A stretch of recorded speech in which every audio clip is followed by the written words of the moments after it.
Apa sih vaksin HPV itu, Dok? Apakah benar bisa mencegah kanker serviks? Nah, HPV ini adalah singkatan dari Human Papilloma Virus.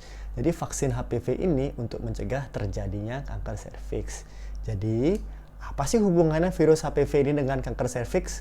Yuk, mari kita bahas. Oke, virus HPV ini adalah nama lain dari virus Human Papilloma Virus yang dapat menyebabkan kanker serviks. Jadi serviks itulah bagian dari rahim, yaitu dalam bahasa Indonesia kita sebut dengan leher rahim atau mulut rahim. Si leher rahim ini atau serviks ini dapat berubah menjadi kanker yang menyebabkan kanker tersebut adalah si virus HPV ini.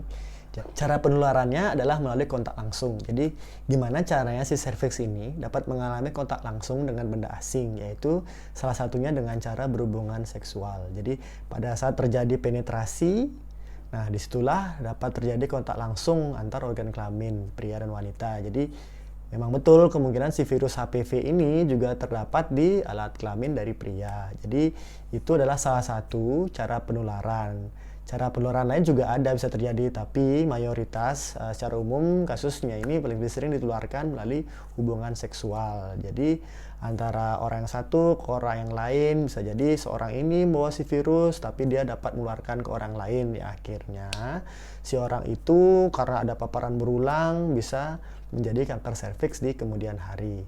Oke.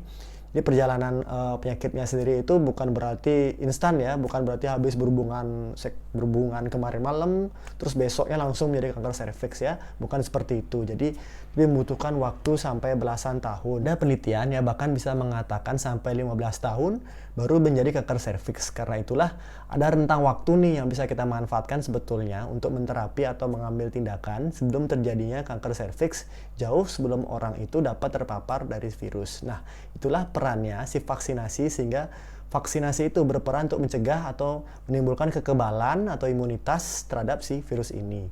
Gejala awal nih, gimana sih gejala awalnya, Dok? Gejala awal yang dapat dirasakan adalah apabila serviksnya terinfeksi mau virus, jamur atau bakteri adalah yang pertama adalah keputihan. Jadi harus bisa ya membedakan bagaimana sih keputihan yang normal yang terjadi pada siklus menstruasi normal atau keputihan yang tidak normal. Jadi apabila seorang sudah menderita kanker, itu akan terjadi gejala yang berbeda. Pada umumnya terjadi adanya keluar cairan nih, tapi berbau, tidak sedap.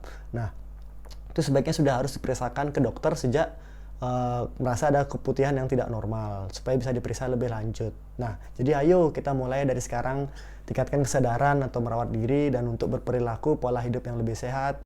Vaksinasi sudah dapat diberikan dari umur berapa sih, Dok? Jadi vaksinasi sudah bisa diberikan pada perempuan usia 13 tahun, bahkan bisa lebih awal yaitu 9 tahun. Jadi jangan ragu nih untuk vaksinasi anak-anaknya atau saudara atau ada kenalan kalian yang usianya sudah memenuhi kriteria untuk vaksin.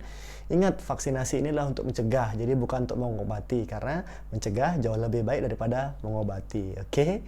Jadi sekian dulu konten kali ini, semoga video ini dapat bermanfaat, dan jangan lupa untuk terus dukung channel ini dengan cara klik tombol like, comment, serta subscribe, dan juga share video ini ke teman-teman lain ya, supaya tersebar dan semoga bermanfaat. Oke? Saya Dr. Dede.